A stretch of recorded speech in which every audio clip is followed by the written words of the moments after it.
Uno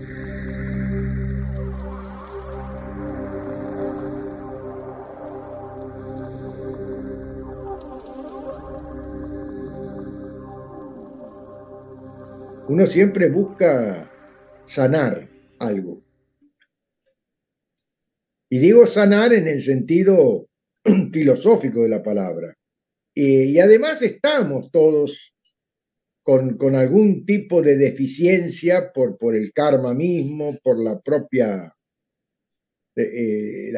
exigencias del entorno que nos generan a veces nudos en el fluir de nuestra vida normal.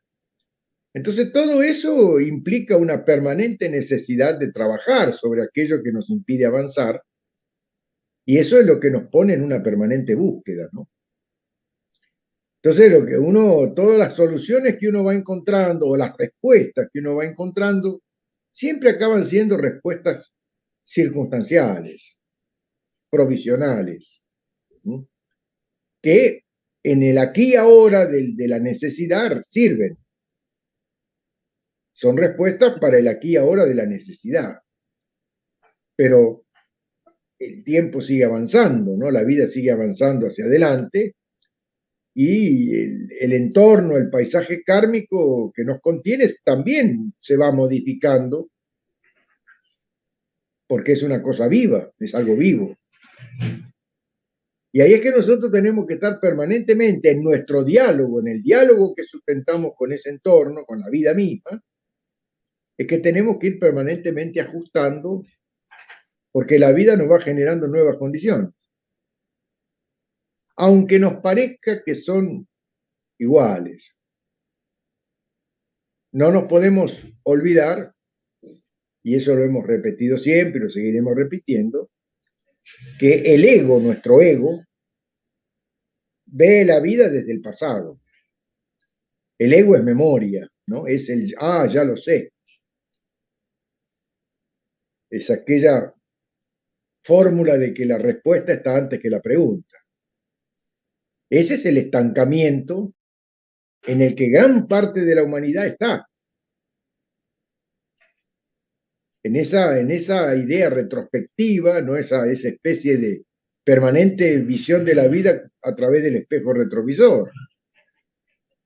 Y uno siempre busca parámetros en lo ya vivido, en el pasado. Así nos han enseñado. Así hemos sido educados ya desde la familia y en el mundo también, en las instituciones generadas por el ego en el mundo, como las escuelas, facultades, lugares donde aparentemente nos formamos como individuos para la sociedad. Tenemos esa orientación básica de que los parámetros son los ya establecidos a través del orden establecido.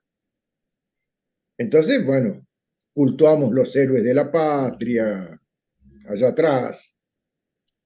Y fundamentalmente el legado familiar, el legado cultural, que es una reafirmación permanente del pasado.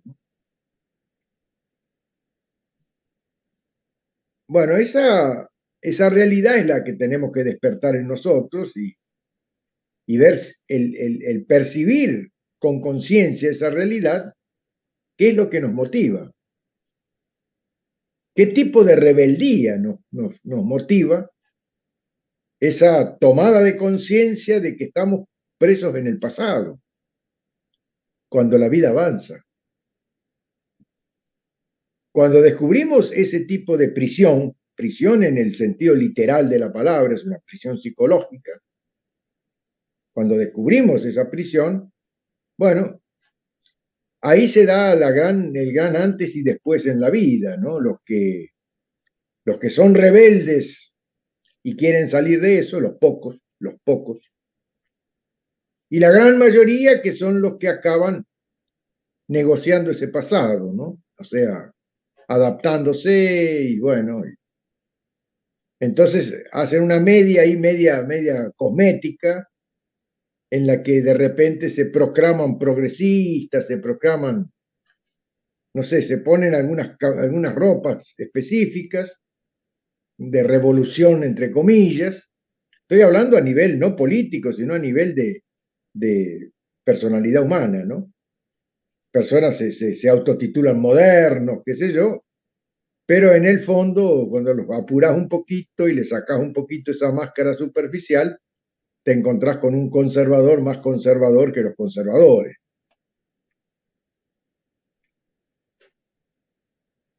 Entonces eso habla de que la gran mayoría del mundo es de naturaleza conservadora y reafirman permanentemente la tradición, el pasado.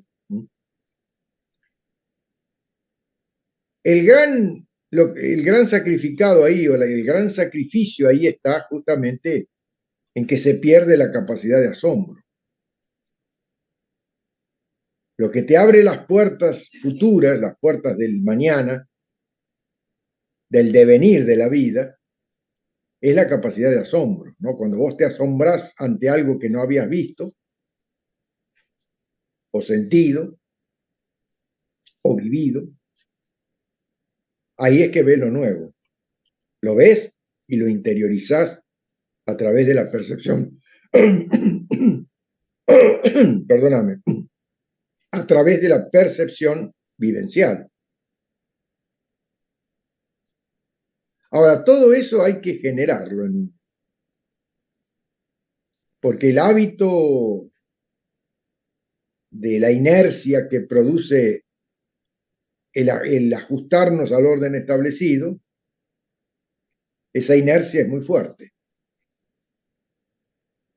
y nos mete en ese camino de la mínima resistencia que nos hace andar la vida con casi piloto automático.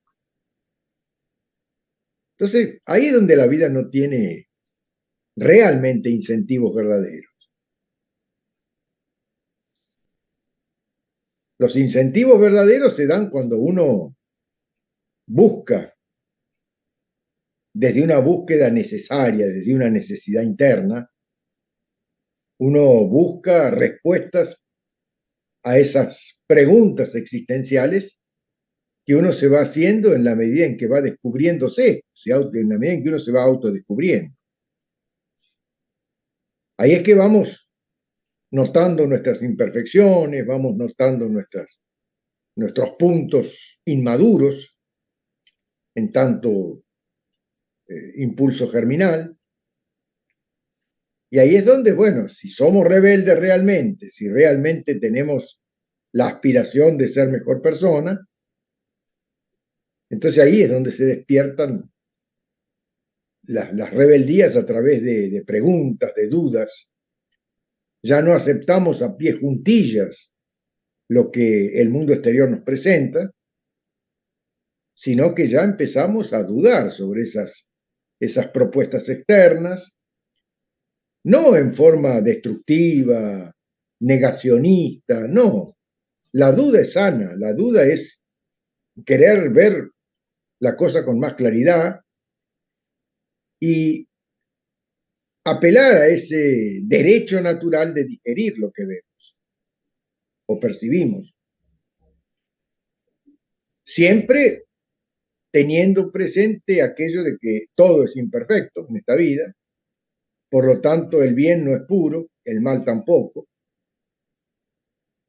Bueno, tenemos el derecho natural de poder digerir eso que percibimos, poder extraer lo que hay de malo dentro del bien y poder extraer lo que hay de bien dentro de lo que aparentemente se muestra como malo. Eso solo la duda te da esa predisposición y el coraje te da la capacidad. Se necesita un poquito de coraje, sí, para enfrentar una propuesta externa unificada, ¿no? O sea, a través de la cultura, educación, el orden mismo establecido, es toda una actitud externa compacta, ¿no? Unificada, masificada, diría yo, no unificada, masificada. Uno cuando empieza a rebelarse contra eso dentro de nosotros, tenemos que saber manejar esa rebeldía interna sin que eso cause impacto en el mundo externo, en el escenario kármico que nos rodea, porque ese escenario se niega a nuestro cambio. Todo útero, los úteros que nos contienen, tienen esa tendencia lunar a uniformizar las individualidades por lo más bajo. Es la fuerza de la entropía, ¿no? Entonces, cuando uno se muestra abiertamente, literalmente, como rebelde contra ese orden establecido, el orden establecido se nos vuelve en contra y empieza a manejar todos los mecanismos de censura para dificultar que ese proceso germinal fluya. Entonces ahí es donde tenemos que aprender a manejar un poco la astucia en el sentido virtuoso de la palabra, no en el sentido egoico, para saber, y esto también lo digo entre comillas, negociar el diálogo que tenemos con el entorno. Y eso ya hemos hablado bastante, ¿no? En el sentido de que uno tiene que manejar ciertas percepciones paralelas al hecho de expresarse, como saber leer la gestualidad del otro, asumir ciertas posturas un poco más pacíficas a la hora de hablar o expresarse, darse el tiempo para digerir lo que recibimos, la devolución que el entorno nos da, y darle también al entorno ese tiempo para que de alguna forma asimile o digiera aquello que yo expreso. Todo eso es un arte. Es un arte el manejar esos tiempos, ¿no?